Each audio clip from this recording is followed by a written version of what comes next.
Hello everyone, this is A Memory Called Empire by Arkady Martine. This scene here where an ambassador meets the emperor actually occurs in the book. A nice piece of artwork there. You always hear about this book as a space opera, and in some ways it qualifies. It actually is more like a political thriller book. And I mean like a real political thriller book. Because I guess a good example would be the movie Tombstone, the Western, where, look, we haven't gone to war yet, but right there's our enemies. Like literally, I can reach out on my front porch and poke them right there. There's a little small area. And if you actually go to any government area, the actual central city, it's someone, let's go in this room over here and we're going to talk about our machinations that we try to outdo the people that are right over there in that room doing the same thing right over there. We should put a cup to the door, listen to them. They're just, all your enemies are right there in the same friggin' building doing all these horrible things to our economy, and they're all just right there, poke ya.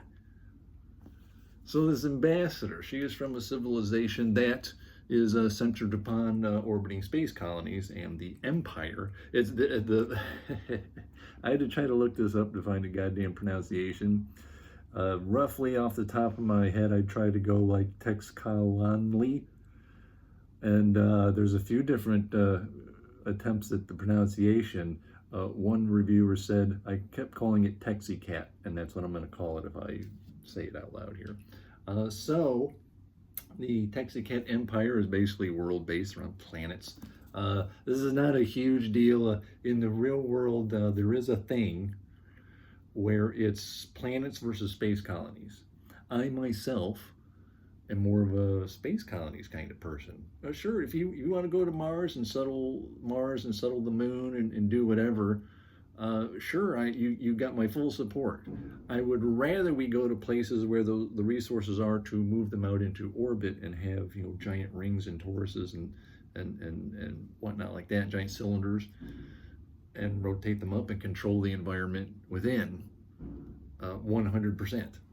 That'd be my thing. Ian Banks, the culture civilization itself does space colonies, really big space colonies, and considers colonizing planets a little barbaric, which is a little ironic here because the space station people are referred to as barbarians by the Texicat Empire in general. So, Mahit, she is the ambassador. She goes to this empire, and she's dreamed about it all her life. It really, the thing is, it's an expansionist empire. We're gonna become bigger and bigger and bigger. And she's dreamed about them, admired them. Everyone kind of admires them, but they are an empire trying to take over things. And so you don't get a good versus evil. You get a lot of gray area between the emperor, the ambassador, all the emperor's representatives, all the people who work for the empire. Everybody starts taking on different agendas, and there's no clear-cut good and evil in it. So she goes here, admiring an empire that's conquering things, and of course learns that her civilization is next. And so now she goes about trying to undermine all that in any way that she can. At the heart of her civilization is a technology where you get a brain implant at the base of your skull. And what you get is someone can make a copy, but it's only after their death. There's a copy of that person, just memories. And so you are made compatible. They find out who you're most compatible with, and then you will get the memories of that person implanted. And the idea is that you will still be you, but you are meshed together enough with the memories of that individual that you become another person, but you're still mostly you, but you get the memories of someone else. So you're not like in Ghost in the Shell. This AI combines with oh, I can't even remember her damn name, but the lead of Ghost in the Shell, and they become a different being. So that's not the case here. Now, it's not an act, even though she speaks to it, it's not actually a conscious being, another conscious being she has in her mind. It is just a really good program, and she has access to its memories, and it can converse like a really, really good chatbot. And that difference between being conscious and not conscious becomes really a big deal at the climax of the book. The emperor himself sees this as immortality. In other words, I've made a clone of myself and we're raising it, and then we're going to give it that technology. I want that technology. This technology they find out from the previous ambassador, and that's who she has in her brain implant, is the memories of the previous ambassador who was killed in the Texicat Empire. And she, but it's 15 years out of date, and so she goes to see the body. There's another implant there with him, and so she gets that out, and she wants to get it, so she gets the updated version, and the emperor wants this technology because he thinks he's going to make a copy of himself to put in the clone, and then he's going to be in there, only it's a copy. You die, and this becomes a big deal at the climax of the book. This is, she gains friends immediately, but even they become, do I trust this person or not? Are they actually going to work for me as a liaison or not? I'm staying in this person's house as a kind of a half political prisoner. Can I trust them or not? It's a lot of paranoia about who's on your side and who killed the ambassador and for what reason. There's a potential for an alien invasion, which they don't get to in this, but it's out there. But within, there's a civil war brewing, and who's on the emperor's side and who's not. Like I said, the emperor himself not an evil man, but he is an emperor, and they're interested in expansion. Gray, all gray.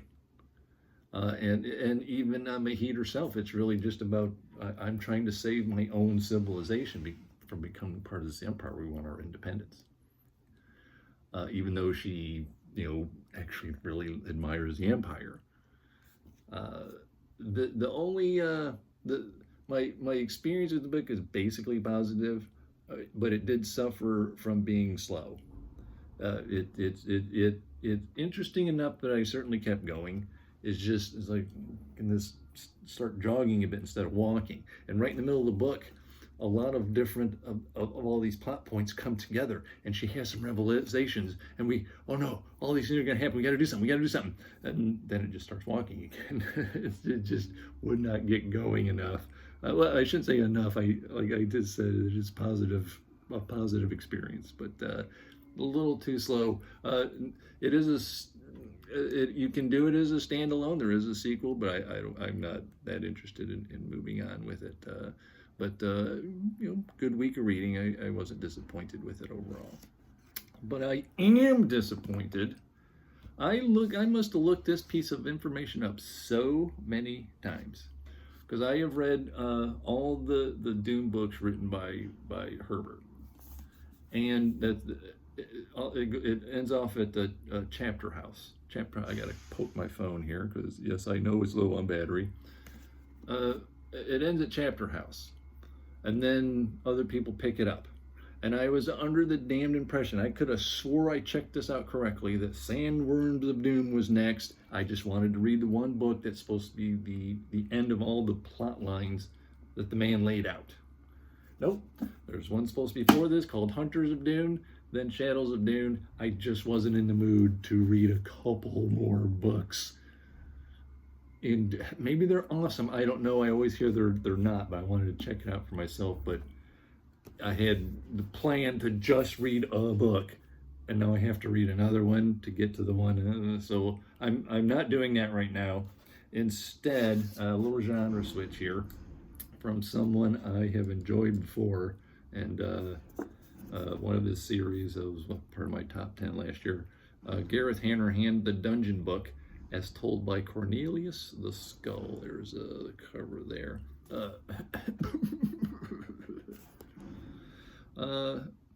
Enter a world of dragons, goblins, gargoyles, and wizards, and meet the girl who was left to die but found a home with the monsters around her.